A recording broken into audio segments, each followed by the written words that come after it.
Hello friends, welcome back to my channel GK ज्ञान। Friends, आज के वीडियो में मैं आपको अधिगम अक्षमता के प्रकार के बारे में बताऊंगी। यह मनोविज्ञान का एक महत्वपूर्ण टॉपिक है और यहाँ से श्योर रहता है कि 1 नंबर का प्रश्न जरूर पूछ लिया जाएगा। कभी कभी तो इंग्लिश या फिर हिंदी में भी इससे 1 नंबर का प्रश्न पूछ लिया जाता है। तो आप इस टॉपिक को बहुत ही अच्छे से पढ़िए और मैं आपको बताऊँगी इन्हीं के वर्ड्स, यानी जो ये समस्याएं होंगी इन्हीं के कीवर्ड्स को लेकर मैं इसको याद करने की बहुत अच्छी ट्रिक बताऊंगी और यह आपके यूपी टेट की आने वाली परीक्षा के लिए बहुत ही उपयोगी होगा। तो आइए सबसे पहले जानते हैं कि अधिगम अक्षमताएं मुख्य रूप से कितनी प्रकार की होती है। तो फ्रेंड्स, वो होती हैं 4 प्रकार की। कौन कौन सी होंगी? गणित संबंधी समस्याएं, लिखने की अक्षमता, पढ़ने की अक्षमता और मौखिक रूप से सीखने की अक्षमता।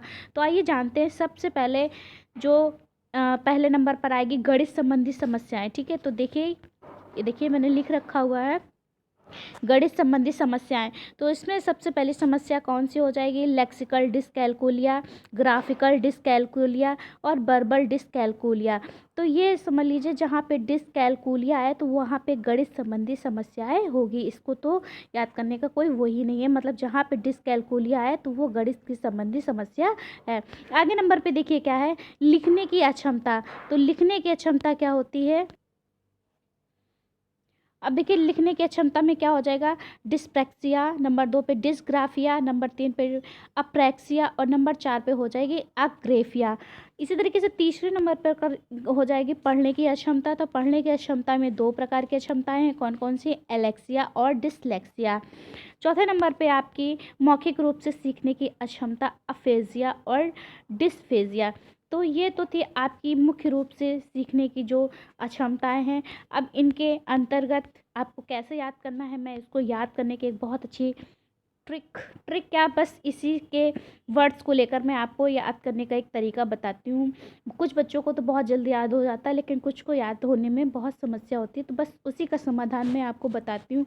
तो आपको कैसे याद करना है, तो देखिए, सबसे पहले जो गणित संबंधी समस्या, मैंने पहले भी बताया कि जहाँ पे डिसकैलकुलिया आए तो आप आंख बंद करके टिक मारिए कि ये गणित की संबंधी समस्या है। ठीक है, ये तो आपको बहुत अच्छे से समझ में आ गया होगा, इसमें तो कुछ ज़्यादा जोर ही नहीं देना है। दूसरे नंबर पर देखिए, जो लिखने की अक्षमता है। ठीक है, जो लिखने की अक्षमता है उसको कैसे याद? देखिए क्या लिखा है, डिस्प्रैक्सिया। अब इसमें इसी के 2 शब्द उठा लीजिए। ठीक है, प्रैक्स यानी प्रैक्सिया यानी प्रैक्टिस। ठीक है, यानी आपने लिखने की प्रैक्टिस नहीं करी, इसीलिए लिखने की अक्षमता है। नंबर 2 पे क्या है? डिसग्राफिया। अब देखिए, डिसग्राफिया क्या है? डिसग्राफिया में आप ऐसा करिए कि आप जैसे कोई ग्राफ ले लीजिए। ठीक है, आपने कोई ग्राफ पेपर लिया, आपने देखा होगा कि ग्राफ में बहुत छोटे छोटे से खाने बने होते हैं। तो क्या उसमें हम लिख सकते हैं? बिल्कुल नहीं लिख सकते हैं। ठीक है, तो वो भी इस लिखने की अक्षमता हो गई। ठीक है, ग्राफ में हम नहीं लिख सकते हैं और वो हमारी लिखने की अक्षमता होगी। तो आप इसी तरीके से इन्हीं के 1-2 शब्द ले लीजिए और उससे जो है आपको याद करने में बहुत ही आसानी होगी। आगे क्या है?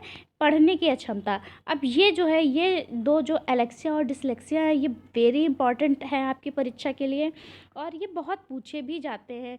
तो इनको आप बहुत अच्छे से समझ लीजिए। अब देखिए, एलेक्सिया और डिसलेक्सिया होता क्या है? ये दोनों ही पठन विकार यानी पढ़ने की अक्षमता से होते हैं। अब जो एलेक्सिया होता है तो वो क्या होता है?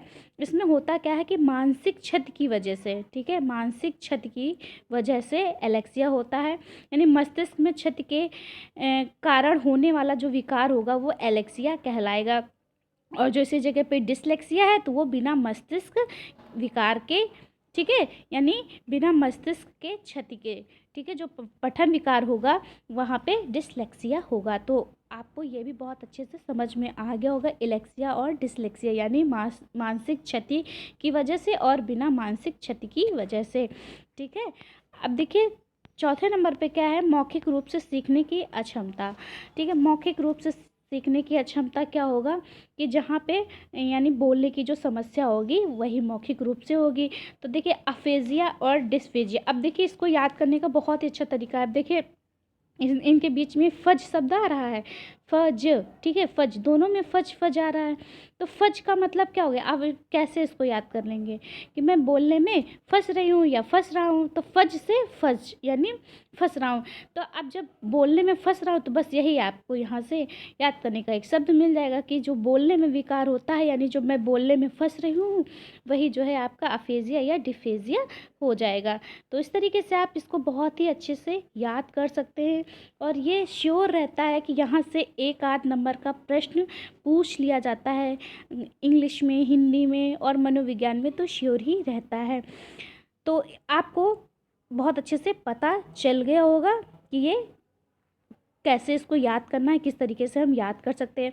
अब ये अफ्रेक्सिया जो होता है, ये क्या होता है, ये गामा कौशल के विकार से संबंधित है, ठीक है, गामा कौशल के विकार मांसपेशियों से संबंधित होता है, ठीक है। प्रैक्टिस, अब इसको अफ्रेक्सिया कैसे याद करेंगे, प्रैक्टिस, यानी आप प्रैक्टिस नहीं कर सकते क्योंकि आपकी मांसपेशियों में विकार है, ठीक है। तो अफ्रेक्सिया, ये देखिए, अब मैं आपको दिखाती हूँ, ये देखिए अफ्रेक्सिया है, यानी इसको क्या कहेंगे, गामा कौशल विकार, यानी इसको याद कैसे करेंगे, प्रैक्टिस, है ना, देखिए प्रैक्टिस, यानी ये देखिए प्रैक, ठीक है, 3 नंबर पे प्रैक्ट लिखा हुआ है, तो आप प्रैक्ट से कैसे याद करेंगे, प्रैक्टिस, यानी आप प्रैक्टिस नहीं कर सकते क्योंकि आपकी मांसपेशियों में विकार है। और इसको मैंने बताया कि गामा कौशल विकार यानी मांसपेशियों से संबंधित है। एक फ्रेंड्स होता है डिस्मोर्फिया, ठीक है, डिस्मोर्फिया, यानी ये कौन सा होता है, ये भ्रम से संबंधित होता है। इसको कैसे याद करेंगे, मोर, यानी भ्रम, यानी ठीक है, ये कैसे हो जाएगा, इसको मोर से याद करेंगे, पढ़ाई में मोर नहीं आ सकता, यह यानी कि यह भ्रम से संबंधित विकार है। तो इस तरीके से आप जो है इन्हीं के शब्द को लेकर के आप बहुत ही अच्छे से इसको याद कर सकते हैं। उम्मीद करती हूँ आपको ये बहुत अच्छे से समझ में आया होगा। अगर समझ में आया है तो प्लीज़ मेरे वीडियो को लाइक करें, मेरे चैनल को सब्सक्राइब करके घंटे के निशान को अवश्य दबाएं। मिलते हैं अगले वीडियो में, तब तक के लिए बाय बाय।